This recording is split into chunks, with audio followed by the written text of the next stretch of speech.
अस्सलाम वालेकुम मज़्ज़द सामीन, welcome to my channel voice of Mona. हमारी आज की स्टोरी का नाम है मशकूक। आज सुबह ही सुबह खाला आ गई। छुट्टी का दिन था, अभी नाश्ता भी नहीं किया था। सदफ उनकी सबसे बड़ी बेटी थी और मेरी दोस्त भी। खाला मरियम बहुत चुलबुली तबीयत की मालिक थी। आते ही बोलने लगी, आज चलो गुलशन इकबाल पार्क चलते हैं। सभी खुश हो गए। बच्चों की तो ईद हो गई। काफी अरसे से हम लोग कहीं नहीं गए थे। फिर नाश्ता बाहर से मंगवाया और पार्क के लिए तैयारी होने लगी। खाला ने बिरयानी बनानी शुरू कर दी। हर चीज घर में थी। अम्मी और वो खाना बना रहे थे। मामू को भी बुला लिया क्योंकि उनकी गाड़ी पर भी जाना था।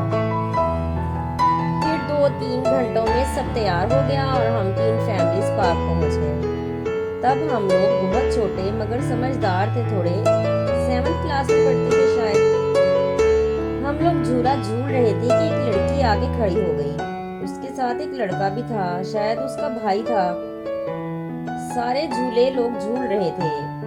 कोई झूला खाली नहीं था। वो खड़ी रही। हम लोगों ने भी उसे झूला नहीं दिया। फिर वो चली गई।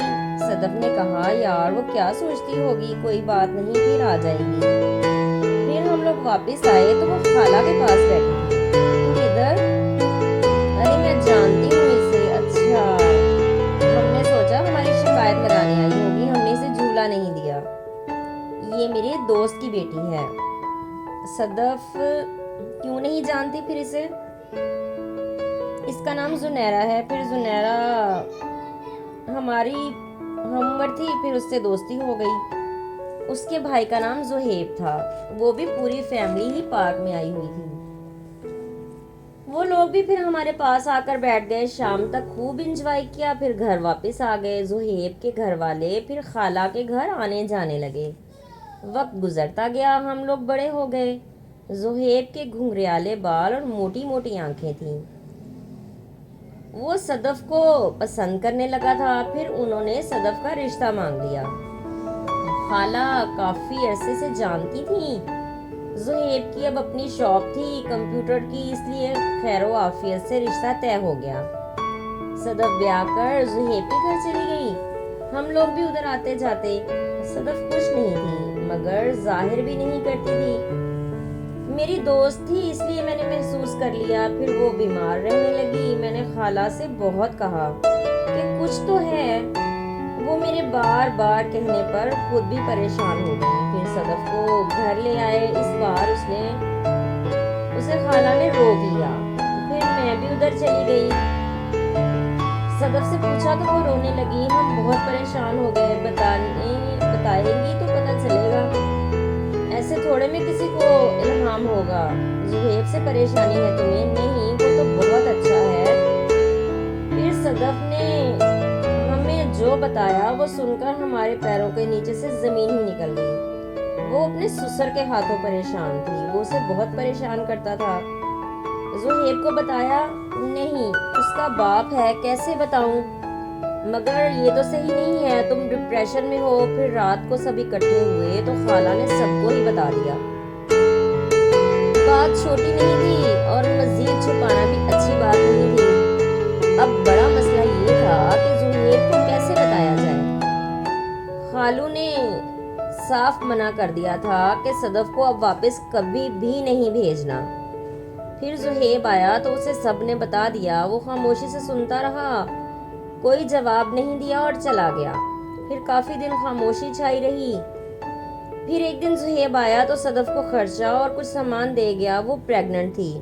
जोहेब पहले बहुत बोलता था मगर अब वो ज्यादा बात नहीं करता था, खामोश रहता। किसी ने कुछ नहीं कहा। उसने भी सदफ को दोबारा घर ले जाने की बात नहीं की। आज सुबह ही सुबह खाला का फोन आ गया। आज मौसम बहुत अच्छा है, चलो गुलशन इकबाल पार्क चलते हैं। मामू और सब तैयार थे। फिर जोहेब को भी बुला लिया गया। हम सब लोग पार्क पहुंचे। जोहेब खामोशी से सदफ के पास ही बैठा था। मैं भी पास जा बैठी। वो दोनों ही खामोश थे। मैंने कोशिश की उनको हंसाने की। तुम दोनों का बच्चा भी ऐसा ही होगा, खड़ूस और गूंगा। दोनों ही हंस दिए। उठो यहाँ से, थोड़ा घूम फिर लो। फिर काफी देर उन्हें हंसाती रही। वापसी पर वो दोनों कुछ बेहतर लग रहे थे। फिर ज़ुहैब वहीं से अपने घर चला गया। मैं सदफ की तरफ ही रुक गई। सदफ घर आकर फिर परेशान हो गई। ज़ुहैब क्या सोचता होगा? कुछ नहीं सोचेगा, उसे पता चल जाएगा एक ना एक दिन। वो कितनी देर छुपेगी बात? चोर चोरी से जाता है, हेरा फेरी से नहीं जाता। ज़ुहैब का बाप भी किसी दिन अपनी हरकतों की वजह से पकड़ा जाएगा। फिर एक दिन पता नहीं क्या हुआ, ज़ुहैब को भी पता चल गया। उस दिन ज़ुहैब खाला के घर रात को 2 बजे आया। सब परेशान हो गए, मगर उस वक्त उसने किसी से कोई बात नहीं की। फिर सुबह बताया कि सदफ सही कहती है, मैं शर्मिंदा हूँ सबसे। नहीं, कोई बात नहीं, इसमें तुम्हारा क्या कसूर है? फिर ज़ुहैब ने 1 साल खाला के घर गुजारा किया। उनके यहाँ जुम्मा बेटे पैदा हुए। फिर ज़ुहैब ने गिरवी घर ले लिया और सदफ अपने नए घर शिफ्ट हो गई। वो दोनों बहुत खुश थे। फिर 5 साल के बाद ज़ुहैब ने खाला वालों की थोड़ी सी मदद से अपना छोटा सा घर खरीद लिया। आज भी ज़ुहैब बोलता है, अगर जल्दबाजी में खामोशी इख्तियार नहीं करता तो बहुत बड़ा नुकसान हो जाता। वो लोग ज़ुहैब के घर मिलने जाते हैं। ज़ुहैब ने कभी घर नहीं बताया कि मेरे अब्बा की वजह से ये सब हुआ है। उधर ये भी पता था कि सदफ उधर रहना नहीं चाहती। फिर एक दिन खुद ही ज़ुहैब ने अपनी माँ को बता दिया।